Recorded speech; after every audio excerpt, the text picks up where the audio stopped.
there, welcome back.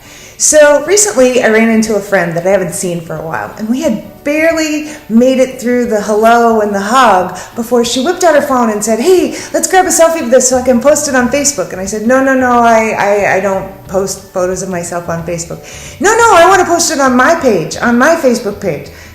No, I don't want you to. And she actually got a little mad at me because I said, no, don't post my photo on your page. I mean, it's my photo. People should respect that I don't want them to post my photo on Facebook, right?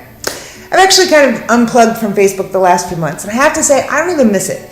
But it's funny, like every other ubiquitous phenomenon, we have turned to psychology and science to explain Facebook on the brain.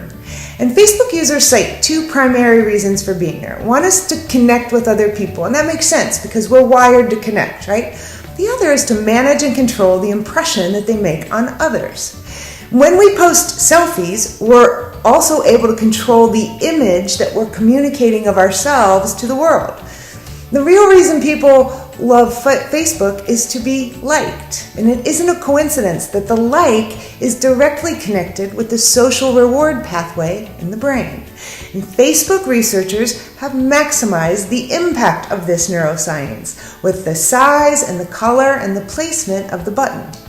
Your brain actually gets a little boost of dopamine when you like a post, and a bigger boost of dopamine when somebody likes your post. And the more likes your post gets, the more activation in the reward center of your brain. And this idea that we should feel guilty about wanting social validation, it's crazy because it's actually hardwired into our brains.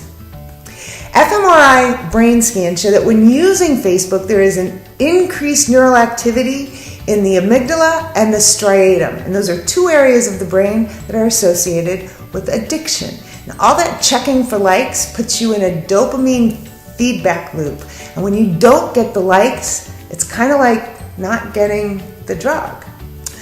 Also, the visual cortex of the brain, when viewing a photo with a significant amount of likes, has greater neural activation than viewing that exact same photo with only a few likes. What does this mean? It means we pay closer attention to something just because other people like it, regardless of what the picture is. We tune into that social acceptability.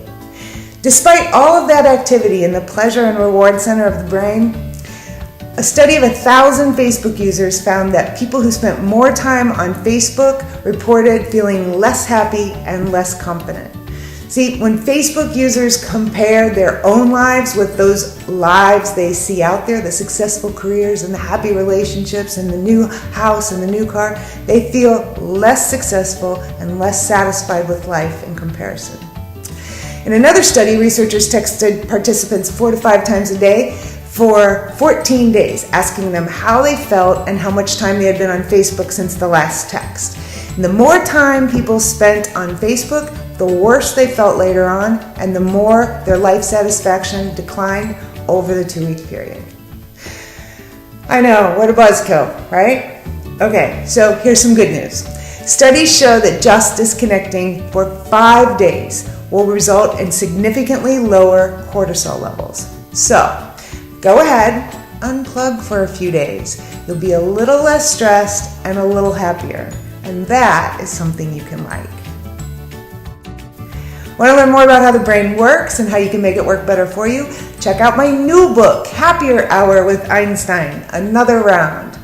And if you enjoyed this Neuro Nugget, pass it on to someone in your corner of the world, because life is always better when you share the good stuff.